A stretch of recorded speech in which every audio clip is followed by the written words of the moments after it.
En manchette ce soir, trop de métaux lourds dans les eaux usées de Rouyn-Noranda. La ville est en mode solution et la fonderie Horn est mise en cause. Une compagnie qui est dans cette situation-là doit montrer qu'il est un bon citoyen corporatif. Une marche de guérison en mémoire des victimes des pensionnats autochtones. Nous vivons dans la souffrance, oui. Bien, on est encore attachés là dans le pensionnat. Et réaction au rapport d'inventaire des caribous forestiers des Tours. Très inquiétant parce que c'est une espèce indicatrice de la bonne santé du milieu.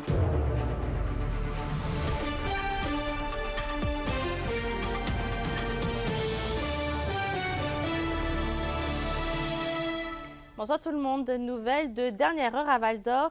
Les policiers de la Sûreté du Québec ont retrouvé un corps sur la branche d'un arbre dans la cour de l'école Golden Valley. Les enquêteurs de la SQ sont actuellement sur place. Selon la Sûreté du Québec, ils traitent le dossier comme une mort suspecte. C'est la direction de l'école qui a alerté les services d'urgence. Le porte-parole de la Sûreté du Québec confirme que, heureusement, aucun enfant n'a été témoin des événements. Évidemment, toutes nos condoléances aux proches de la victime. Sur une note plus légère, bonne nouvelle, Michel Bastien a été retrouvé sain et sauf ce midi. L'homme de 62 ans du Témiscamingue qui était disparu le 24 septembre dernier a été retrouvé près de sa résidence. Il a été transporté au centre hospitalier pour y traiter des blessures mineures. La Sûreté du Québec nous confirme qu'on ne craindrait pas pour sa vie. Toujours dans les faits divers, la Sûreté du Québec enquête sur les lieux d'un incendie considéré comme suspect à Rouyn-Noranda. Le feu se serait déclenché dans un bâtiment de 3 étages ce matin.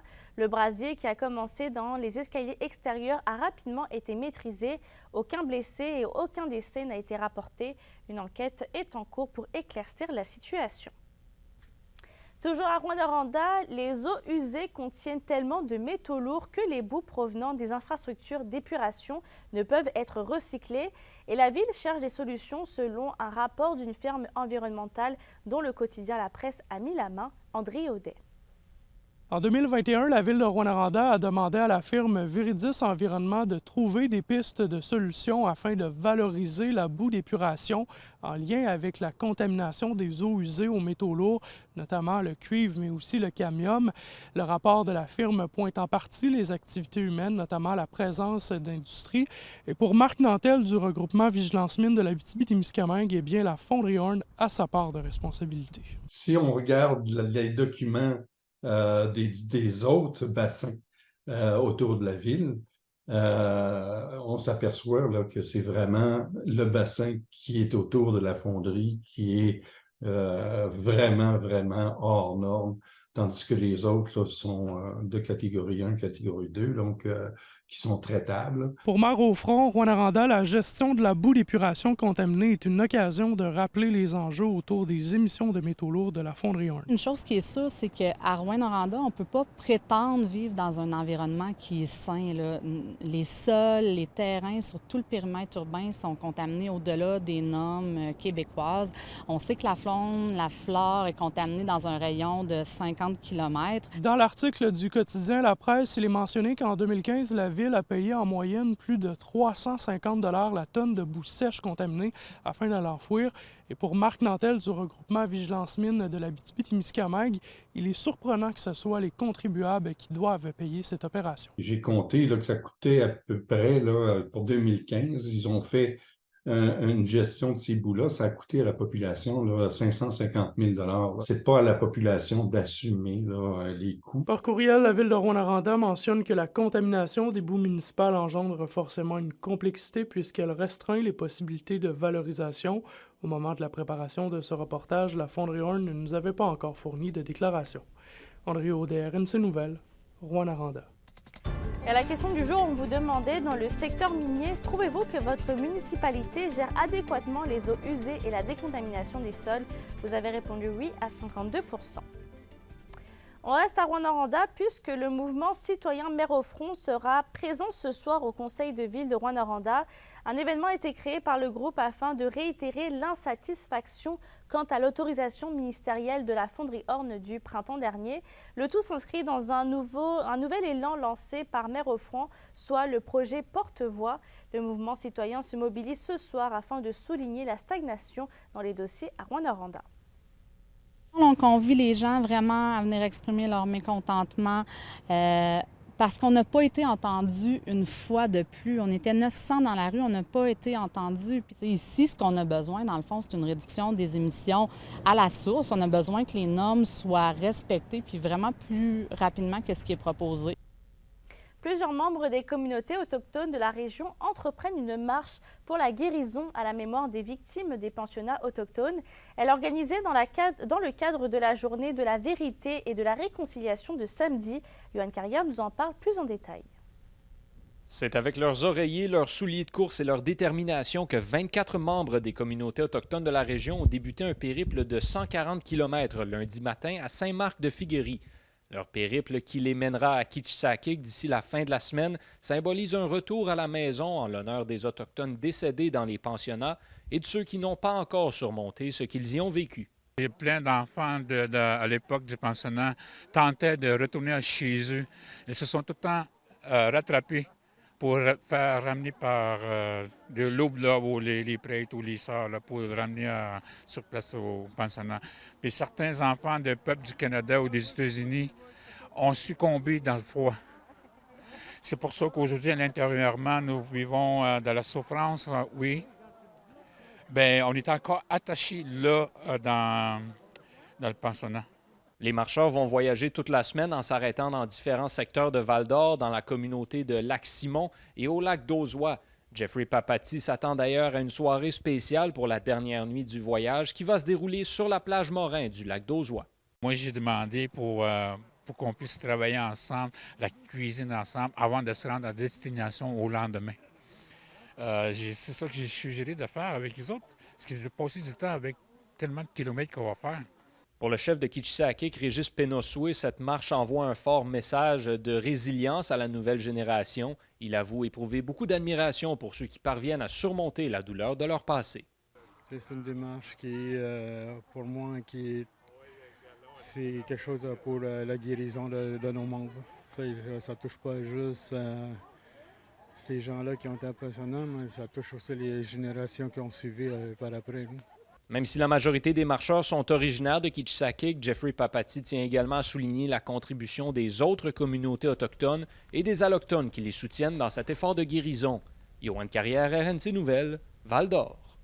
On en parlait vendredi du rapport d'inventaire de la population de caribous forestiers des Tours, dévoilé par le ministère de l'Environnement, de la lutte contre les changements climatiques, de la faune et des parcs. Eh bien, une diminution de sa population est notable sur notre territoire. Un reportage de Kémilia La Liberté. La population du caribou ne cesse de diminuer dans la région. C'est du moins ce que révèlent les données du ministère de la Faune à la suite d'un inventaire aérien qui a été réalisé sur un territoire de 33 000 km² au nord-ouest de l'Abitibi-Témiscamingue. D'après les chiffres, ce sont 338 caribous forestiers des Tours qui ont été dénombrés, dont 83 au Québec et 255 en Ontario. C'est une diminution de 150 caribous dans la province si l'on compare avec le rapport Paré et Jourdain, publié en 2002. Le président de l'Action boréale, Henri Jacob, se dit inquiet de la disparition de cette bête vulnérable. C'est très inquiétant parce que c'est une espèce indicatrice de la bonne santé du milieu. Quand les caribous diminuent, on s'aperçoit rapidement que toutes les autres espèces qui vivent dans ces territoires-là diminuent aussi. Selon Henri Jacob, cette extinction serait causée par l'ensemble des activités humaines sur le territoire. Toute exploitation qui se fait sur son territoire a un impact. Naturellement, l'impact de l'industrie forestière est majeur parce qu'on détruit en fait son habitat. On détruit sa maison, ce qui fait en sorte naturellement qu'il ne peut survivre dans un territoire qui a été exploité par l'exploitation forestière. Mais l'impact aussi minière a aussi des conséquences parce qu'on crée des ouvertures, on crée des chemins. Et ces ouvertures-là, ces chemins-là servent d'autoroute pour les prédateurs. Donc, on facilite le travail des prédateurs et naturellement, c'est au détriment du caribou. Cet inventaire a eu lieu dans le cadre du plan d'action pour l'aménagement de l'habitat du caribou forestier annoncé en 2016 par Québec. Réalisé en partie sur le territoire de Picogan, le vice-chef James Cananasso souhaite une bien meilleure collaboration du gouvernement. On a déjà soumis un plan de la protection du caribou au gouvernement Et on a travaillé en collaboration avec les gens de la région et depuis 2020, je crois, puis on n'a pas eu de nouvelles depuis. Et ça serait quelque chose que le gouvernement puisse pas trop tarder à l'adoption de ce plan de caribou-là pour la protection. Bien que le ministère n'ait pas répondu à nos demandes d'entrevue, on sait que Québec prévoit planifier d'autres inventaires au cours des prochaines années pour suivre l'évolution des caribous. Kémilia Laliberté, RNC Nouvelles, à Val-d'Or. Dans un autre sujet, maire de Duparquet depuis le printemps dernier, Denis Blais est aussi enthousiaste que ses concitoyens face au projet de relance des mines d'or du Parquet dans sa municipalité. L'homme qui a œuvré pour l'industrie minière toute sa carrière est confiant, d'autant plus que le promoteur vise aussi des retombées pour la ville. Yvon Moreau a rencontré M. Blais. Autant économiquement que visuellement, Duparquet va changer de look un peu? Ah, c'est sûr et certain que le panorama du Parquet va changer complètement, mais c'est ça le prix à payer pour être capable d'avoir une ville qui va grossir, on a un plan d'urbanisme à suivre, on veut le suivre, et puis parallèle au projet, on veut développer la ville du Parquet pour arriver en même temps que le projet débute, pour qu'on soit prêt.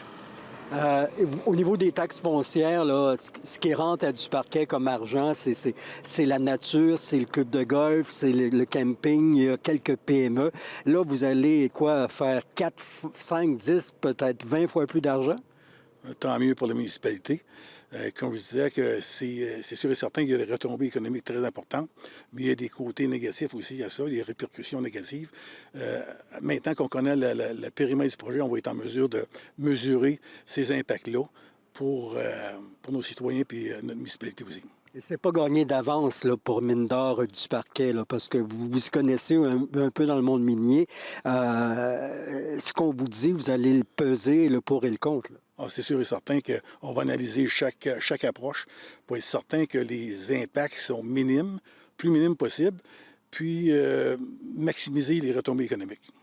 Mais comme vos citoyens l'ont exprimé la semaine dernière, quand la minière leur a parlé pour la deuxième fois depuis le début du projet, vous semblez ouvrir la porte positivement à ce qui se passe. Moi, je pense que les gens du Parquet sont très positifs au projet. Aujourd'hui, dans 5-6 ans, c'est peut-être une autre histoire. Mais je pense que tout dépend de la minière, de son approche. Si elle a une approche positive, transparente, je pense qu'ils vont convaincre les gens d'aller de l'avant. L'indice boursier minier au TVA Nouvelle 18h est une présentation de GFM Groupe Financier. Vous désirez bien planifier vos investissements ou l'étude de vos enfants? Profitez de la valeur de nos conseils afin de sécuriser votre futur. GFM Groupe Financier. Au-delà de la finance, il y a vos rêves et vos projets. C'est demain que l'auteur-compositeur-interprète Noé Talbot présente sa tournée ici en Abitibi-Témiscamingue. Il a lancé en septembre dernier son dernier micro-album de 7 chansons. On vous dit comment s'appelle le micro-album dans un instant. Les SADC de l'Abitibi-Témiscamingue et du nord du Québec vous présentent la bonne nouvelle économique TVA. C'est le 15 septembre à Matagami que le club de ski de fond nordique a achevé la réfection du chemin menant à son chalet d'activité. Ces travaux ont nécessité un investissement de 94 000 $, rendu possible par le soutien de plusieurs partenaires locaux et régionaux. Le club prépare maintenant la saison d'activité à venir. Les SADC, partenaires de l'économie de la région. Le baccalauréat en enseignement écourté est une bonne piste de solution explorée, mais ne va pas nécessairement régler la pénurie d'enseignants. C'est ce qu'affirme le directeur de l'unité d'enseignement et de recherche en sciences de l'éducation à l'UQAT, Pascal Grégoire.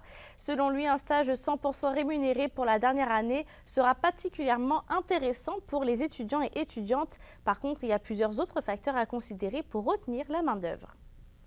La profession n'a pas toujours bonne presse, la profession enseignante actuellement. Bon, tout ce qu'on voit transparaître sur la scène publique, de façon générale, on entend souvent de mauvaises nouvelles par rapport au milieu de l'enseignement. On entend beaucoup parler des difficultés vécues dans les milieux. Puis ça, je vous dirais que pour certaines personnes, évidemment, c'est pas un facteur qui est particulièrement motivant. Les conditions de travail non plus sont pas toujours évidentes dans tous les milieux. Donc, il y a un manque de ressources. La chronique culturelle, une présentation des denturologistes Leclerc.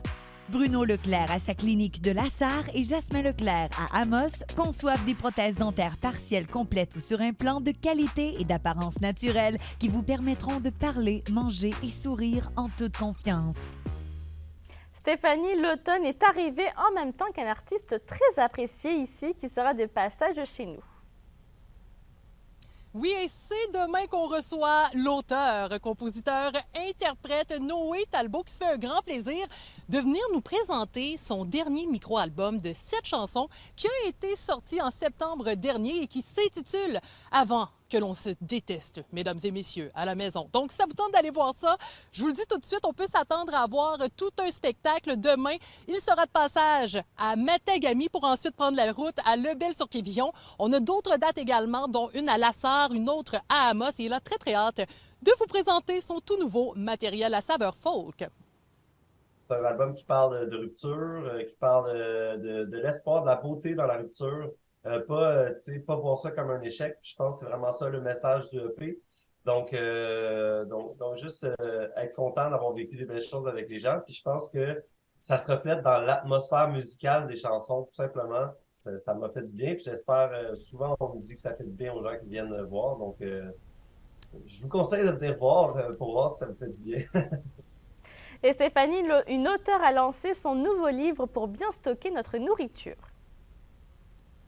Oui, gourmand et gourmande, comme vous pouvez le voir derrière moi, c'est l'automne qui arrive. On a déjà des belles couleurs dans les feuilles et c'est la saison du fameux canage. Eh bien, on a un outil indispensable de l'auteure Anne-Marie Desbiens pour pouvoir faire son canage en sécurité à la maison. Le livre s'intitule « Comment faire ses conserves sans empoisonner sa famille ». Ça le dit tout simplement. On a des trucs pour pouvoir bien réussir sa nourriture et elle espère justement pouvoir donner le mot à tout le monde pour faire des conserves en toute sécurité. Les gens, quand ils font pas adéquatement leur conserve, c'est pas par mauvaise foi, en disant, en prenant des raccourcis, c'est vraiment que les informations ne sont pas disponibles, puis ils sont souvent même pas au courant que la façon qu'ils font, par exemple, au four n'est pas sécuritaire. C'est vraiment, je les accompagne pas à pas, là. Donc, de l'achat, de l'explication de c'est quoi la science, jusqu'à comment on s'équipe, comment on achète un autoclave, comment on achète le bain-marie, et jusqu'à comment on fait ses conserves. J'ai fait une petite bande dessinée, fait que c'est vraiment comme chaque étape est dessinée.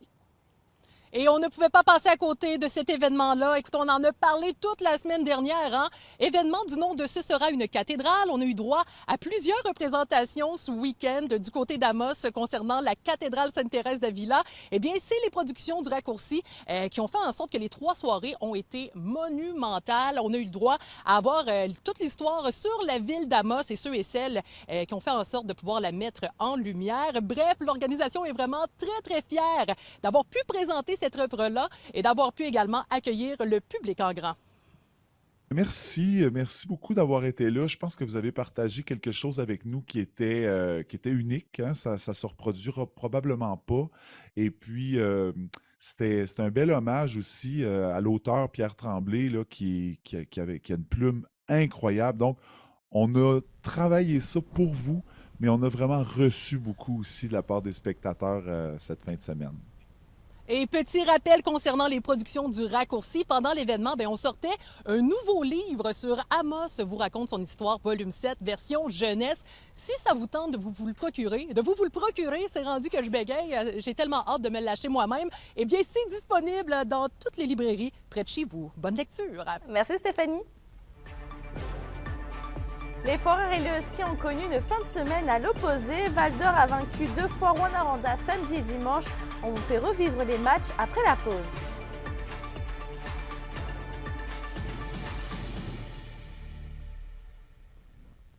Un week-end glorieux pour une équipe et pour l'autre, un week-end à oublier.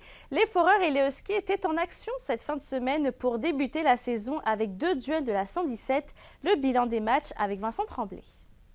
Fiala, la foule veut un tir. Une première fin de semaine au-dessus des attentes pour les Foreurs. 2 victoires samedi et dimanche face à la meilleure équipe au pays selon la Ligue canadienne de hockey. Samedi, gain de 5-4 en prolongation et dimanche 4-3 en tir de barrage. L'entraîneur-chef Maxime Desruisseaux est satisfait de sa formation. Je vais être honnête avec toi, je l'ai dit aux gars, il n'y a personne qui pensait dans la chambre, j'ai dit soyez honnête, il n'y a personne dans la chambre qui pensait avoir 4 points en fin de semaine. Puis, mais les gars ont resté dans le moment présent. Ils n'ont pas pensé au line-up qu'il y avait, ils n'ont pas pensé à rien, ils ont joué au hockey. Donc ça, c'est plaisant de voir ça. Puis effectivement, on est très heureux du week-end. On n'était pas parfait. Des fois, ça a bourdonné dans notre zone, mais regarde, les gars sont restés calmes. Puis regarde, ça a tourné de notre côté. Chez les Huskies, c'est une fin de semaine à oublier contre les Foreurs de Val-d'Or. C'est la première fois depuis 2014 que la meute débute l'année avec 2 revers consécutifs. Le nouvel entraîneur-chef Martin Dagenet veut en voir plus de ses joueurs. À un moment donné, dans la game, il faut que tu le veuilles. Tu sais, si t'as du chien, t'as du chien. Si t'en as pas, t'en as pas. Puis nous autres, on n'a pas grand chien présentement. Autant que ça changera pas, on gagnera pas. Je pense qu'on avait besoin de ça. Il y a beaucoup de gens qui nous ont classés peut-être un peu trop haut. Je pense qu'ils vont le réaliser assez vite. Je pense que le talent est là, comme j'ai mentionné tantôt, mais c'est de savoir comment jouer de la bonne façon qui est le problème présentement. Vouloir la rondelle quand c'est un 50-50, puis ça, ben, c'est soit que tu l'as ou tu l'as pas, puis si tu l'as pas, ben, tu joueras pas. Samedi, à Val-d'Or, la famille du Val-d'Orien Anthony Turcotte était bien visible dans les gradins du centre Agnico Eagle. Ils avaient acheté 38 billets pour être certains de ne pas manquer la première visite du numéro 15 des Huskies. Ouais, c'est tout le temps le fun. Une famille élargie, amis, on est vraiment proche de la famille, puis c'est le fun d'avoir autant de monde venir à l'Arena pour ça. Huskies et Foreurs vont s'affronter encore 8 fois cette saison après la dernière fin de semaine. Le Vert et Or mène 2-0. Le prochain duel de la 117 va avoir lieu le 9 octobre au centre Agnico Eagle. Vincent Tremblay, RNC Nouvelles, à Rouyn-Noranda. Une équipe de curling de l'Abitibi-Témiscamingue s'est illustrée en fin de semaine dans un tournoi à Montréal. Jasmine Bédard, Livia Saint-Denis-Lacombe, Blanche Bédard et Noémie Roy ont remporté une médaille de bronze à l'invitation Bonpiel chez les moins de 18 ans. La formation norandienne est entraînée par Nathalie Leblanc. Le prochain tournoi de l'équipe va avoir lieu au début du mois d'octobre à Saint-Lambert. Et on termine ce bloc sport avec la première édition du demi-marathon de Malartic qui a eu lieu hier sur la piste 4 saisons. Plus de 440 coureurs ont participé à l'événement. Le tout a été organisé par le club de course de Malartic, nouvellement fondé en 2022. Les parcours variaient entre 500 mètres et 21 km pour offrir un défi pour tous les niveaux. L'organisation prévoit une autre édition l'an prochain.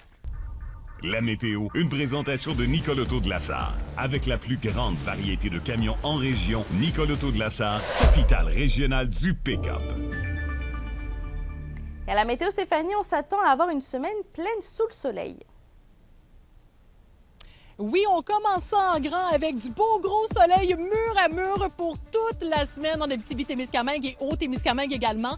En ce qui est trait ce soir et cette nuit, on peut s'attendre à avoir un dégagement en Abitibi avec un minimum de 6 degrés. Ça se dégage également avec quelques nuages. C'est spécial, hein? Un dégagement avec des nuages, mais ça a l'air que ça se peut. Un minimum de 10 degrés pour le Témiscamingue ce soir et cette nuit. Du soleil pour demain avec un gros maximum de 21 degrés en Abitibi-Témiscamingue. 21 aussi pour le Témiscamingue demain et un aperçu pour après-demain.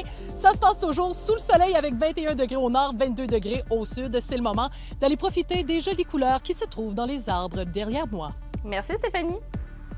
Merci de nous avoir suivis ce soir. Demain, on reviendra avec plus de détails sur le corps malheureusement retrouvé dans une école de Val-d'Or. Sur ce, bonne soirée et à demain.